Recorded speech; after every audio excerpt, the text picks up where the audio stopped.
안녕하십니까. 부동산 신문 읽어주는 공인중개사의 땅사고TV 임동성입니다. 영상 제작하는데 광고를 끝까지 시청해 주시면 큰 힘이 되겠습니다.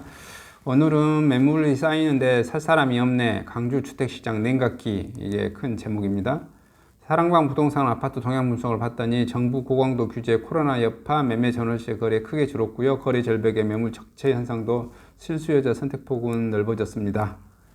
강주 아파트 매매 거래 건수를 봤더니 2020년 3월에 1만 4천 건, 2020년 2월에가 1만 3천여 건, 2019년에 3월에가 1만 2천여 건, 매매 거래량이 2020년 3월에 1,500여 건, 2020년 2월에가 2,200여 건, 전월세 거래량 2020년 3월에 1,100건, 2020년 2월에 1,770건.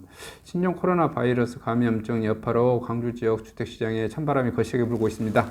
지난해 9월 이후 26주 연속 상승세를 달리는 아파트 매매 가격이 하락세로 돌아섰고, 매매 거래는 물론 전월세 거래조차 크게 줄었고, 시장에는 매물이 쌓여가는데 사겠다는 움직임은 찾아보기 힘들고, 여기에 정부가 금감원의 강도 높은 대출 규제와 공시가격 인상까지 겹치면서 저주택시장은 사실상 개점 휴업 중이고, 강주 지역 부동산 전문 사이트 사랑방 부동산에 따르면 정부 연이은 부동산 규제에 이어 코로나 여파가 장기화되면서 강주 지역 아파트 거래가 실종되면서 매물만 갈수록 쌓여가고 있고, 지난 3월 사랑방 부동산에 게재된 아파트 매물 건수는 총 1만 4,127건으로 전달인 2월 1만 3,827건보다 2.2% 늘어났으며, 지난해 3월 1만 2,555건보다 비해 12.5% 급증했고, 보통 3월은 이사철과 맞물려 부동산 성수기로 꼽히는 시기입니다.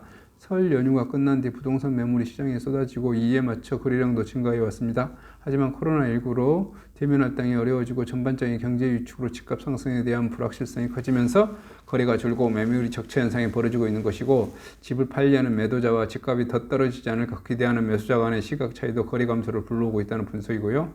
실제로 국토교통부가 내놓은 지난 3월 광주 아파트 매매 거래량은 1,500건으로 2,237건의 거래가 진행된 2월보다 32.6% 급감했고요.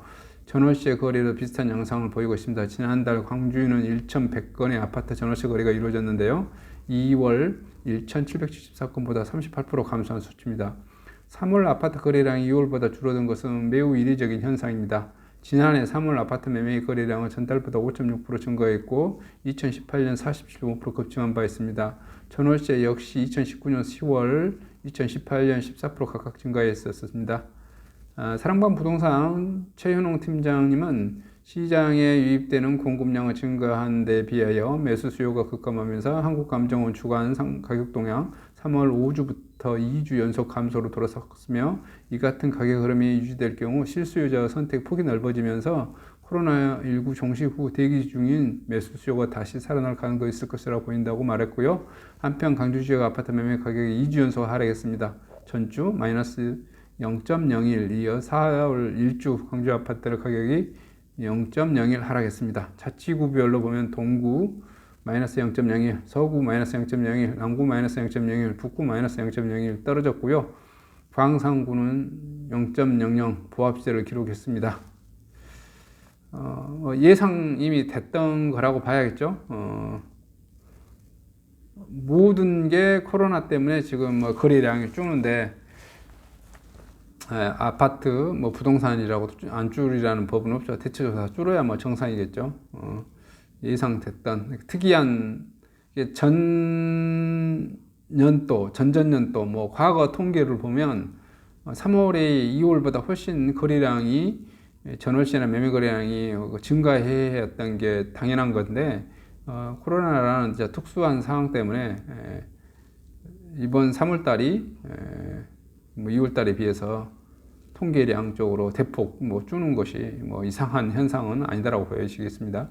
앞으로도 코로나가 얼마나 더 길어질지 좀 걱정스러운 부분이 있습니다.